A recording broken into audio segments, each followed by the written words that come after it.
This is everything we did in the Cotswolds this summer in one day. We started out in Bibri, which is such a lovely village, and went for a little walk around, found these super cute little cows, and then headed to the famous chocolate box houses on Arlington Row.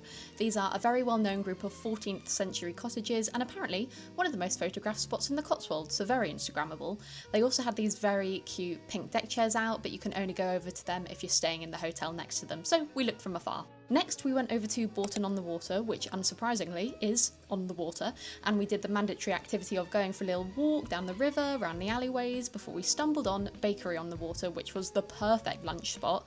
Great views from their garden out the back and delicious focaccia sandwiches as well. We then went for another little stroll before we hopped back in the car and went to our next stop of Stow on the Wold. The first stop for us here was St Edward's Church, where you can find the Tolkien door, which supposedly inspired parts of The Lord of the Rings, which my boyfriend was very happy about because he made me watch all 9 hours of the series recently, so glad I had that context. Anyway, cute dog spotted. Then we went for another stroll around the shops, had a quick drink in the pub, but didn't hang around too long, and we headed to Lower Slaughter instead.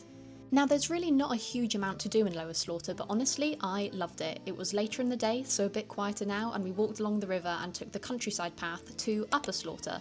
We maybe saw 3 people the whole walk, which was mad considering how busy the villages had been earlier. It was so peaceful, and then we headed to an amazing pub in Shipton under Witchwood called the Lamb Inn. The vibes with the fairy lights were perfect, but the pizza was on another level. Wood-fired style deliciousness, it was a 10 out of 10. And that was everything we did in one day of our Cotswolds trip, so tune in next time for day 2.